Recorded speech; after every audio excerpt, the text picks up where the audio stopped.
Michael Carrick understood the assignment from day one. He's unleashed Kobbie Mainoo. And the version we're seeing now looks ready to become every Premier League team's worst nightmare. Now it's, for me, Kobbie Mainoo needs a partner.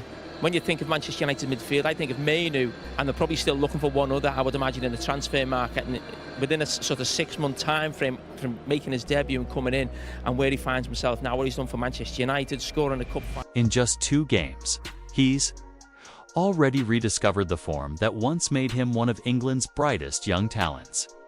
The work rate is back, the technique looks sharper than ever, and the confidence is undeniable. Under new manager Michael Carrick, the team has a 100% record so far. And at the heart of it all is Kobbie Mainoo. Only this time, he looks even better than before. He looks ready to take the Premier League by storm and turn every opponent's night into a nightmare. What makes it even crazier is that just days ago, this entire comeback was close to never happening. Coming into the new year, Mainoo was frustrated. He hadn't started a single league game all season, not because of poor performances, but because former United manager Ruben Amorim believed he needed to fight for his place against a club legend. Amorim repeatedly claimed that Mainoo and Bruno Fernandes couldn't play together, insisting they occupied the same role in the team. The situation grew tense. Mainoo felt stuck, and the idea of leaving Manchester United started to feel very real. Chelsea and Napoli had already shown serious interest, and for a while, January move looked almost certain. Did everything changed when United decided to part ways with Amorim at the start of the year. Michael Carrick stepped in as caretaker manager until the end of the season, a man who not only understands the club, but also knows Mainoo personally from working with him before. It didn't take Carrick long to make his decision. Mainoo was going to be central to his plans from the very beginning. The first big test of Carrick's era came against Manchester City in the Derby. The world was watching. Carrick knew that if he wanted to start strong, he needed players who understood what it meant to play for Manchester United. He changed the shape of the team and started Mainoo alongside Casemiro and Bruno Fernandes in midfield, a trio that Amorim had insisted could never work. What followed was Mainoo reminding everyone exactly why he's been so highly rated from the start. He didn't just play against City, he dominated the midfield. And that's no small feat when you're up against players like Rodri, Phil Foden, and Bernardo Silva. Mainoo finished with 3 tackles, joint second most for United, and made more interceptions than any other United player on the pitch. But those numbers only tell part of the story. His overall performance was complete. He controlled the tempo, stayed composed under pressure, and helped United execute Carrick's tactical plan perfectly. Carrick knew United wouldn't dominate possession against City, so he set his team up to stay compact and disciplined, allowing City to have the ball. City finished with 68.2% possession compared to United's 31.8%. But despite that control, they were restricted to just 1 shot on target. They failed to create a single big chance. A huge part of that defensive solidity came from Mainoo's presence in midfield. He broke up play, tracked runners, and ensured City couldn't find rhythm in dangerous areas. United's game plan focused heavily on transitions and counterattacks, and Mainoo was at the center of it all. Whenever United regained possession, he became the metronome in midfield. He recorded 51 touches, second only to Bruno Fernandes, completed 32 passes, joint most in the team, and maintained an impressive 91.4% passing accuracy. Every positive move going forward seemed to flow through him. He dictated the pace and connected defense to attack seamlessly. One of the biggest highlights for Unitas fans was his partnership with Bruno Fernandes. Despite previous claims that they couldn't play together, the two looked completely in sync. The player Mainoo connected with most during the match was Bruno. finding him 8 times the highest player-to-player passing combination for United in the derby. Their link-up felt natural, fluid, and long overdue. It looked like a partnership that should have been unleashed from the start of the season beyond the stats. There were moments of pure brilliance that had fans on their feet. His confidence on the ball, his dribbling under pressure, and the way he carried himself on the pitch showed a player reborn. By the final whistle, it was clear Mainoo had been fully unleashed. The image of him and Carrick in the tunnel after the game captured the moment perfectly.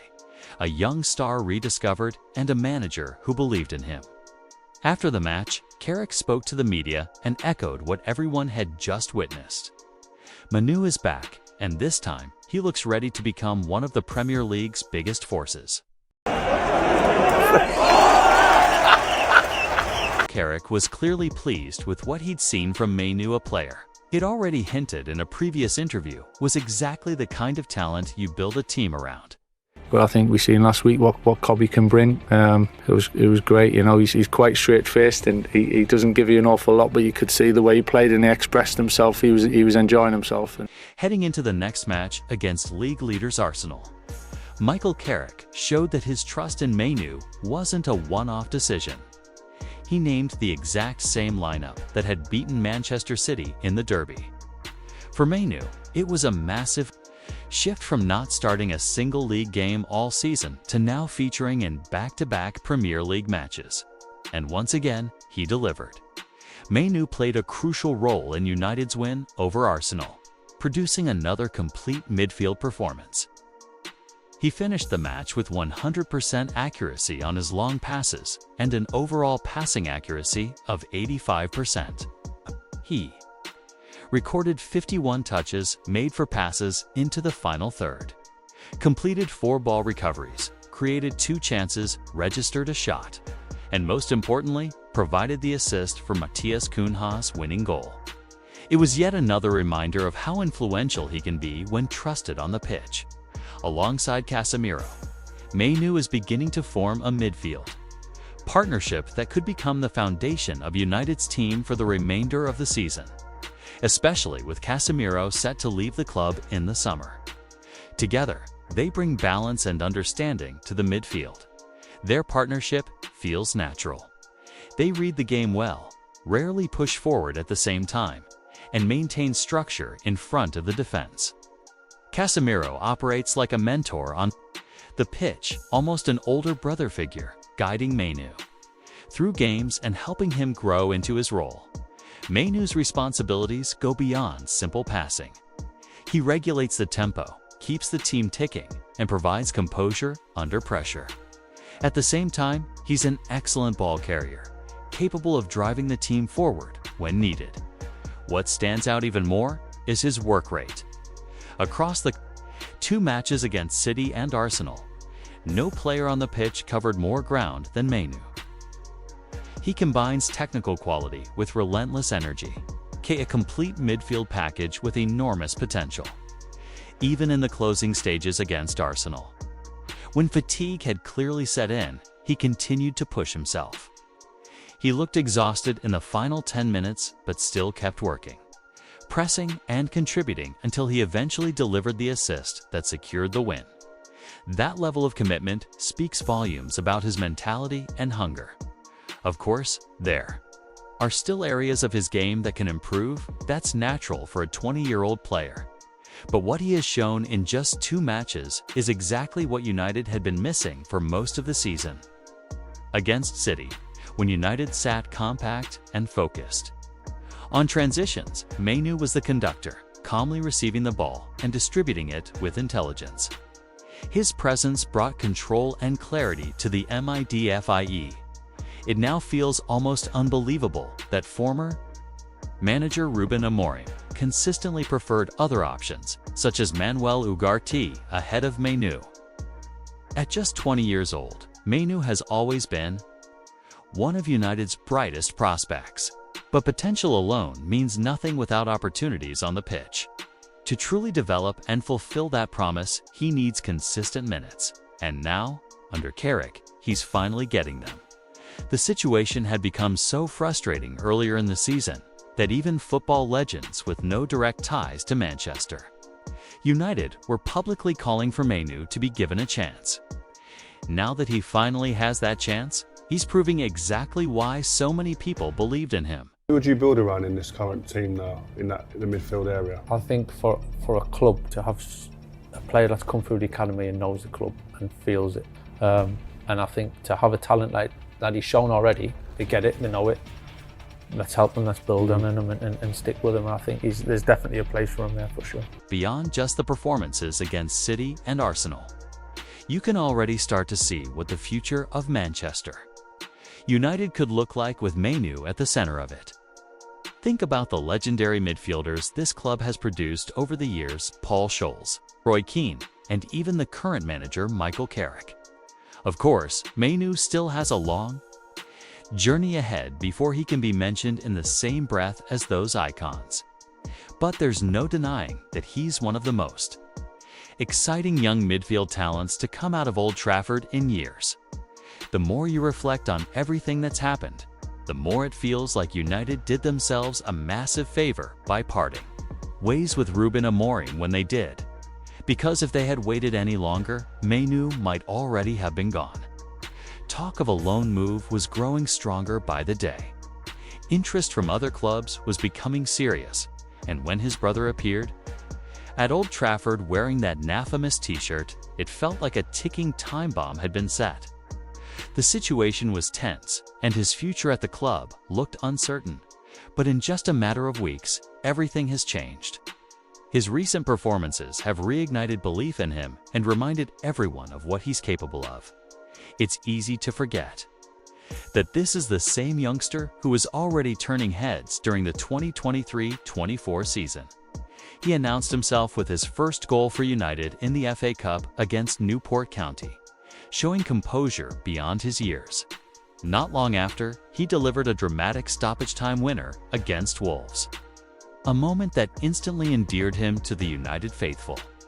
Those flashes of brilliance were early signs of what he could become. Now, with consistent opportunities and the trust of a manager who believes in him, Mainoo looks ready to build on those moments and take his game to an entirely new level. The potential has always been there. The difference now is that he finally has the platform to show it. Man United has very good players, and I think that any manager that will be chosen needs to be playing the best players. And for example, Kobbie should be playing. That goal would later go on to win the Premier League Goal of the Month award for February 2024. And just 2 months after that, he delivered another iconic moment, this time against fierce Northwest rivals Liverpool at Old Trafford. Silk the turn, the finish absolutely sensational. By the end of that season, Mainoo had done more than enough to earn a place in England's squad for the Euros. He even featured in the final, as England finished runners-up to eventual champions Spain. For a teenager, it was a remarkable rise, and a sign of just how special his talent truly was. Fast forward to the present day, and it's hard not to feel that Mainoo was denied what should have been a smooth, steady progression.